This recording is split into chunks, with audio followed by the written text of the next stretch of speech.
Assalamualaikum warahmatullahi wabarakatuh. Perkenalkan, saya Kurniawan Najih dari kelompok 2. Di sini saya akan menjelaskan tentang unit 12, yaitu peran hukum dalam masyarakat.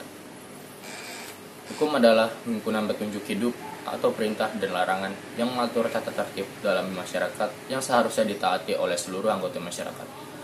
Pengertian hukum menurut para ahli antara lain, menurut Bebos, hukum adalah keseluruhan peraturan bagi kelakuan atau perbuatan manusia di dalam masyarakat yang pelaksanaannya dapat dipaksakan dan bertujuan mendapatkan tata atau keadilan. Menurut Van Kant, hukum adalah keseluruhan peraturan hidup yang bersifat memaksa untuk melindungi kepentingan manusia di dalam masyarakat. Kemudian ada Carl von Savigny. Keseluruhan hukum sungguh-sungguh terbentuk melalui kebiasaan dan perasaan kerakyatan, yaitu melalui pengoperasian kekuasaan secara diam-diam.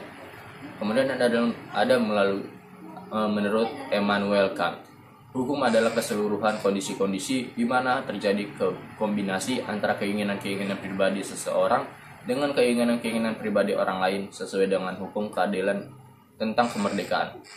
Kemudian John Austin, Hukum adalah seperangkat perintah baik langsung maupun tidak langsung dari pihak yang berkuasa kepada rakyat masyarakatnya, yang merupakan masyarakat politik yang independen di mana otoritasnya atau pihak yang berkuasa merupakan otoritas tertinggi. Dan terakhir ada Hans Kelsen. Hukum adalah suatu perintah memaksa terhadap tingkah laku manusia. Hukum adalah kaidah primer yang menetapkan sanksi-sanksi. Berdasarkan beberapa definisi di atas, dapat dikemukakan bahwa hukum adalah himpunan peraturan yang dibuat oleh yang berwenang dengan tujuan untuk mengatur tata kehidupan masyarakat yang mempunyai ciri memerintah dan melarang serta mempunyai sifat memaksa dengan menjatuhkan sanksi hukuman bagi mereka yang melanggarnya. Peranan hukum dalam kehidupan masyarakat.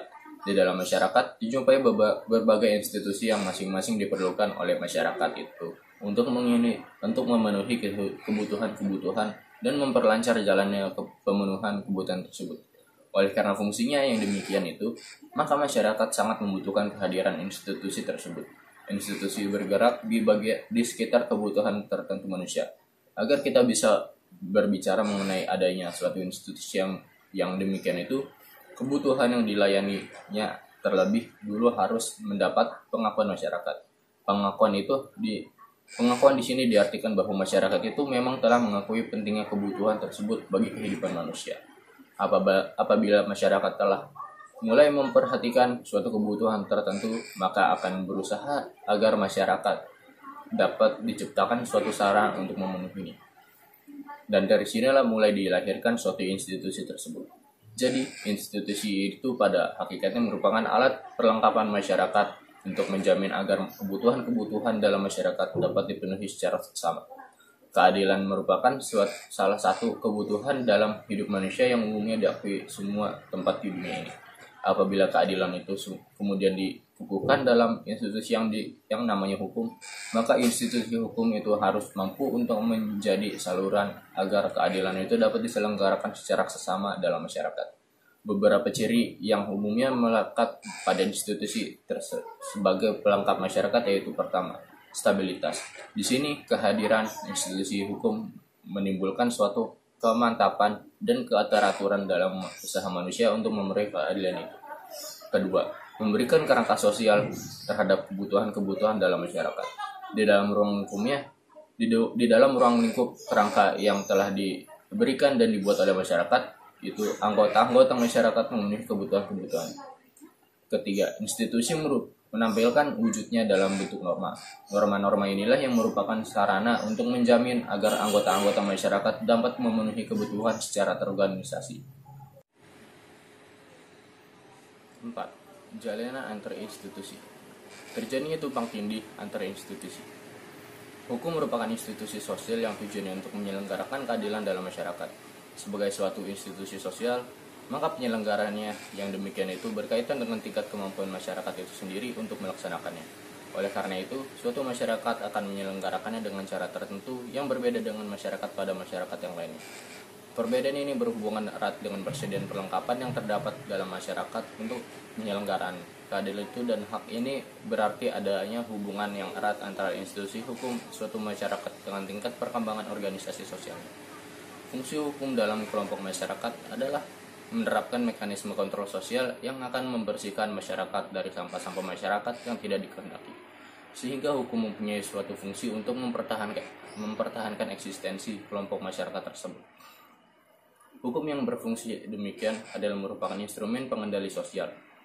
Hukum sebagai alat untuk mengubah masyarakat adalah hukum sebagai social control dan sebagai alat untuk mengubah masyarakat atau biasa disebut social engineering.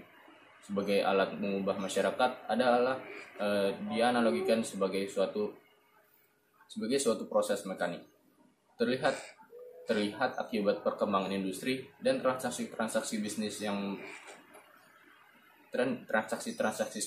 transaksi bisnis yang memperkenalkan nilai-nilai baru dengan melakukan interpretasi ditegaskan dengan temuan-temuan tentang keadaan sosial masyarakat melalui bantuan ilmu sosiologi, maka akan terlihat adanya nilai-nilai atau norma-norma tentang hak individu yang harus dilindungi, dan unsur tersebut kemudian dipegang oleh masyarakat dalam mempertahankan kepada apa yang disebut dengan hukum alam atau natural law.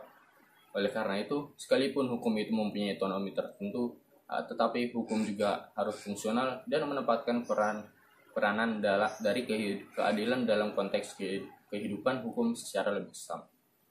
Sekian pemaparan tentang unit 11, yaitu peran hukum dalam masyarakat. Mohon maaf apabila ada kesalahan. Wassalamualaikum warahmatullahi wabarakatuh.